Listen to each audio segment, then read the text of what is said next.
much should you be charging for your coaching services? That's a $64 million question that every coach starts out asking themselves, asking a coach, asking in Facebook groups, asking everywhere they can, because they want to make sure that they are, number one, charging their worth, and number two, charging something that people will actually pay for. And that is a tricky balance to strike with your customers. So today we're going to get into that and so much more. Hi, my name is Coveney. I am a business coach and I specialize in monetizing tiny audiences. And you're here in the Get Clients First podcast, where all we talk about all day long is how do you get your coaching business off the ground and start getting clients. And I'm going to give you a hint.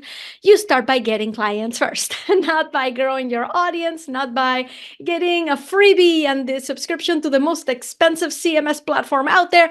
All you have to do is start getting clients and it all rolls from there. So that's all we talk about. And today the topic is pricing. Before I go ahead and give you all of the different numbers, strategies, and how to actually price your coaching packages, you might be thinking to yourself, Ina, it's nice that I will get to find out how to price my services, but how do I get clients to begin with? Where do I start? I want to let you know that if you go back to episode 241 of this podcast, and if you're watching on YouTube, it is right here in this channel. There is a playlist called 10 Days of Hot Leads. This was a 10-part series that I ran where I teach you how to get hot leads from social media, even if you have a small audience. If you're right here on the podcast, you start with episode 241 and go all the way to episode 250. If you're right here on YouTube, all you have to do is go to the playlist. It's organized from beginning to end. Listen to that whole thing. If you would like to get the full lessons, the entire thing, it's a whole email course that you can get right in your inbox. Just go to 10daysofleads.com. That's the number 10, daysofleads.com, and it will come straight into your inbox. 10 days of how you go about finding those clients online. So make sure you go and check that out as a complement to this episode, because this is where we get to talk about pricing, assuming that you've gotten all that figured out and where you're going to find your leads, and that's the best resource to find it. If you already forgot the link, 10daysofleads.com, just find it in the show notes anytime you want on this episode. Got it? Okay, so I have 3 steps for you to decide how you're going to price your packages. And if you wait until the end, I'm going to give you a bonus tip on if you're seriously starting out. I'm just going to tell you how much to charge. I'm just going to give it to you. I'm not going to let you guess it. I'm not going to let you go and find an online calculator. I'm just going to tell you that. I'm going to tell you that at the end. But first, we need to tackle that elephant in the room. I am sure by now you have heard a lot of coaches tell you, you need to charge your worth. So when we hear that, we interpret that as, hey, if I see another coach selling the service for exactly this price, and I know that what I give is really good stuff, I'm going to charge similarly. Right? And actually, you're going to see in our 3 steps, that makes total sense. We live in a marketplace. It makes sense for you to know what other people are charging and how much it would make sense for you to charge. And you may be thinking, hey, that coach is offering this service for 3 months and they're charging $5,000. I think that's where I'm going to start. That feels really good to me. Here's the problem with this whole charge your worth mentality.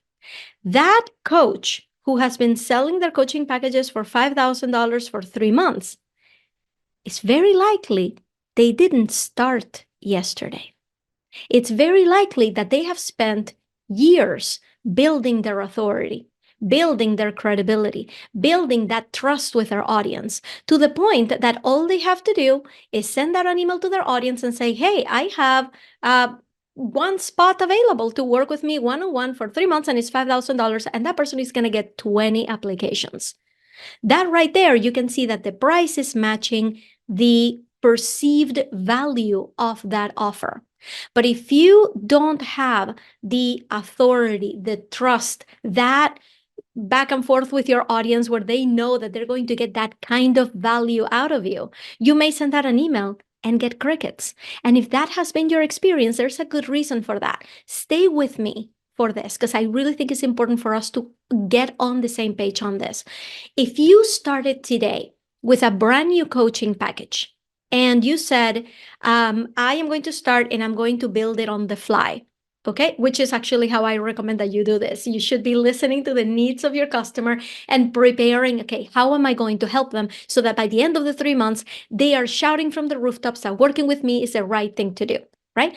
When I put that out there, I haven't fully developed my method yet because I'm yet to guide somebody through those steps to get results for somebody. So the first time that I run it, it's not going to be as smooth, as foolproof, as guaranteed results as maybe 12 months later. So I want you to imagine that if you take your offer that you created today, that you signed a client tomorrow for the first time, and you take that same offer and you iterate on it and you tweak it and you listen to the feedback and you continue to improve it and you get better at delivering those results and you start to get more testimonials because people are seeing how amazing this is. You got to agree with me on this, that the value of your program is 10 times more 12 months down the line than it was on day one. And I guess you have to be at the end of that year of blood, sweat, and tears to realize this and to believe what I'm telling you. But that is just the truth of creating a coaching package. It gets better over time. The more you learn, the more you tweak, the more you adjust based on feedback, the value is going to increase. So if you start out on day one and say, wait, I can see that person is selling that product for $5,000. I'm going to do the same. What you're doing is skipping the experience of the blood, sweat, and tears that it took that coach to get to where they are. That coach is probably offering this, and they have already had the testimonials, the tweaking. It's actually a program that is foolproof. If you haven't gotten there yet, it's okay to say to yourself, okay, where do I start? How do I sell this for a price that my people would be ready to buy this from me right now? And it may not be 5,000, it will be.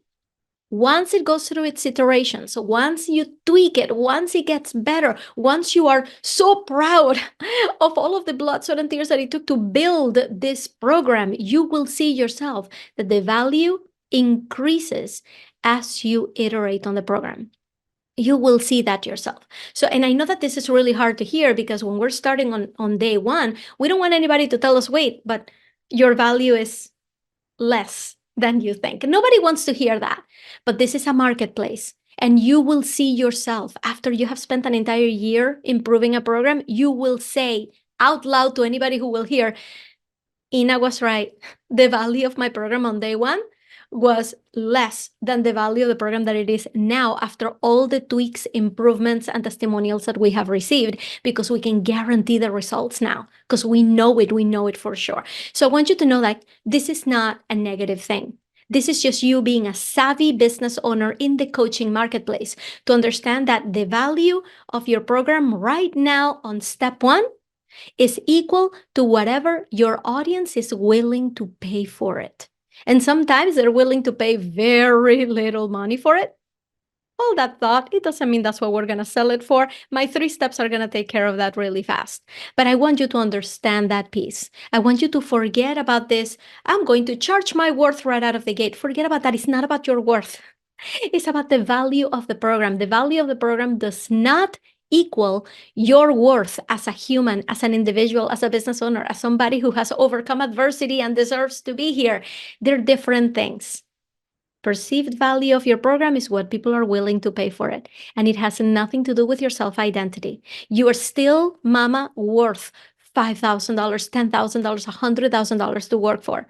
But if nobody's willing to pay for that right now, the value of your offer is simply smaller. So keep that $100,000 mentality, keep that $100,000 self-worth, keep it. You need it. You need to step into it. But you got to understand the marketplace you're playing in.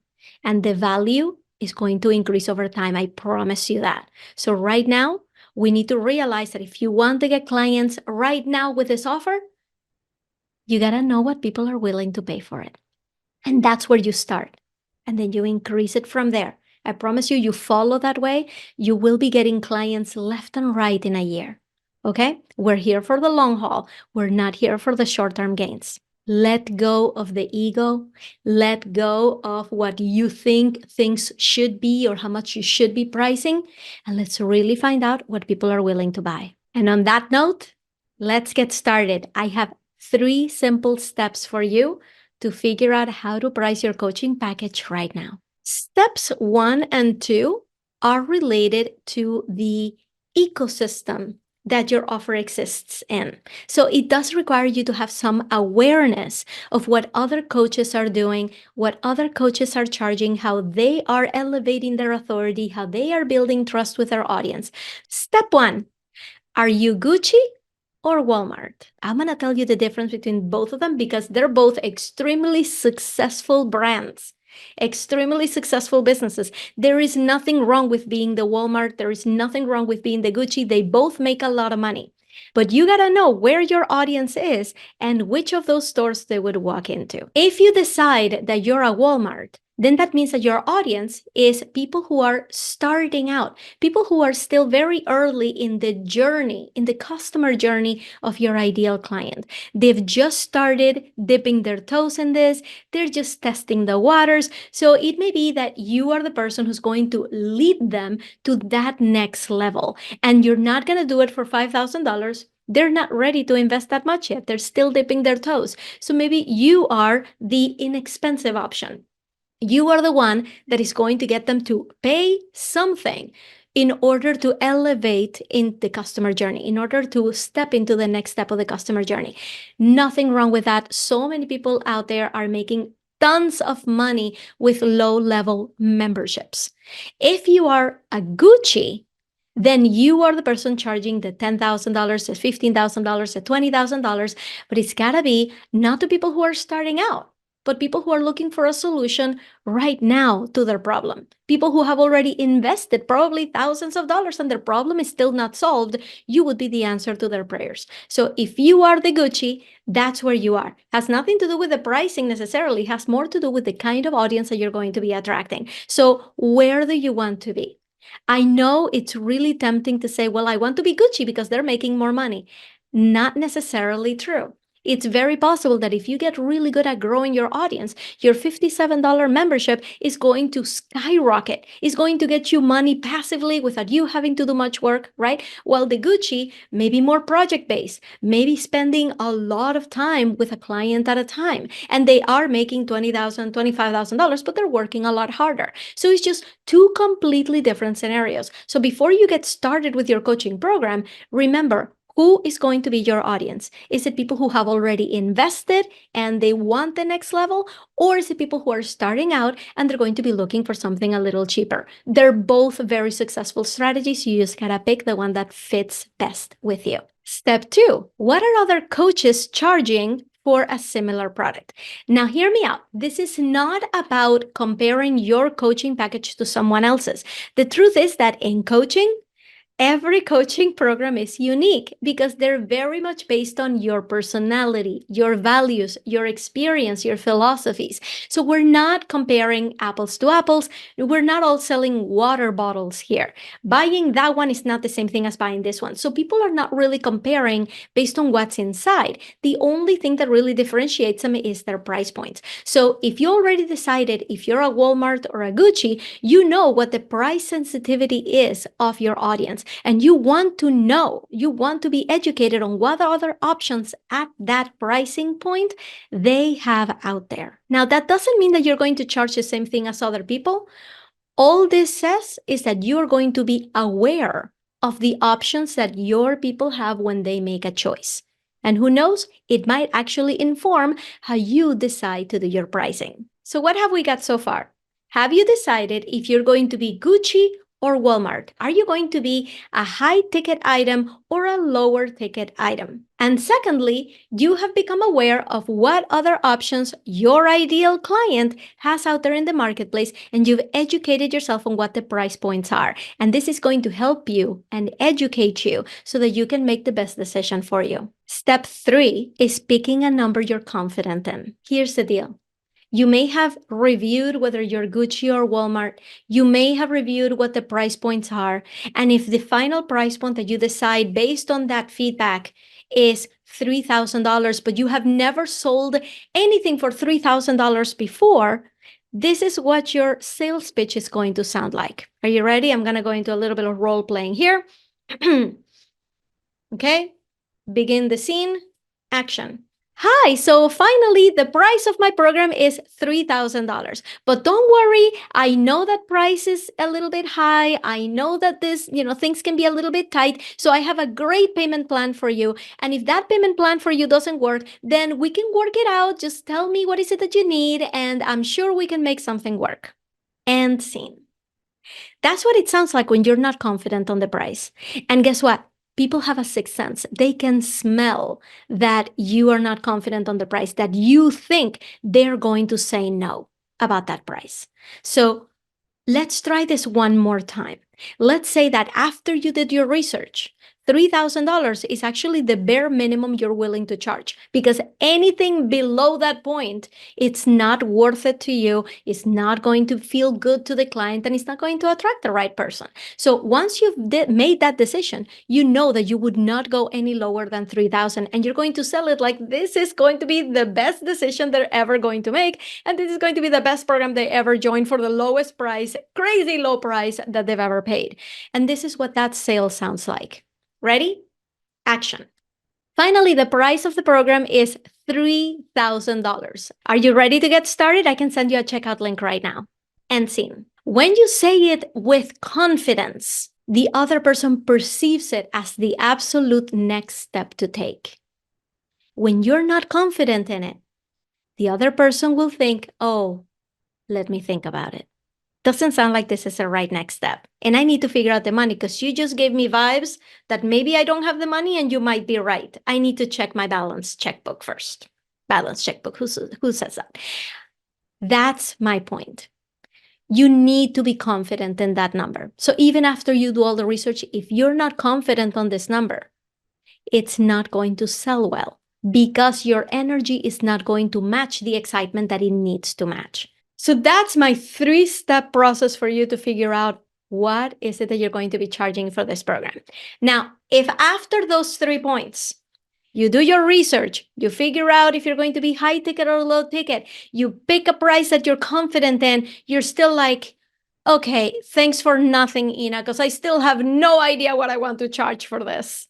Then just follow this very simple advice. I'm going to ask you a question. If you were to create an 8-week coaching package, how much would you be comfortable charging for it? Give me a number right now. Think of a number. What is that number that popped into your head? If that number is less than $500, then I'm going to give you your minimum. It's $500. $500 for 8 weeks is not crazy. It's not crazy. So I just gave you your minimum. If the number that came to you is higher than 500, then lock that in. That is your next offer.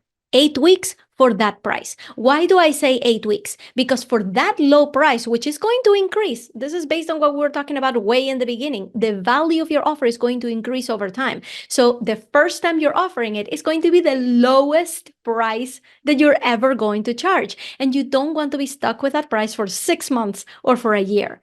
8 weeks is a perfect amount of time for you to test out your methodology and for you to charge the lowest price it's ever going to be. So grab onto that price, 8-week program, you have your next offer. Whew, okay. We got a lot done today. I gave you my best stuff on how to price your program in a way that is going to feel good to you, that it's actually going to sell, and in a way that is going to continue to improve over time so that you can be charging what you truly believe you are worth, your program is worth later on down the line. But we got to start somewhere, and we start by getting clients first, by giving the value that people are willing to buy right now. Collect those testimonials, collect those success stories, and the value of your program is just going to continue to increase. You're never going to sell it for the same amount again until you reach that value that you believe it is truly worth. That is how it's done. That is how you're going to get there much faster. So, what do you say, Coach? Are you ready to do this? Are you ready to jump on that bandwagon and start getting clients and start selling your services? Amazing. Now, remember, go back to episode 241 and listen all the way through episode 250 for that 10 days of hot leads so you can start to get clients as soon as possible. You can also get all of those materials, the entire free email course straight to your inbox by going to 10daysofleads.com. If you enjoyed this episode, please take a screenshot, post it on your stories, tag me on Instagram. My Instagram is Ina Coveney, but you have to spell Coveney right. It ends in EY. The spelling of my name is right here. And don't forget to check out the show notes for the next upcoming free training where we can dive much deeper into monetizing your small audience.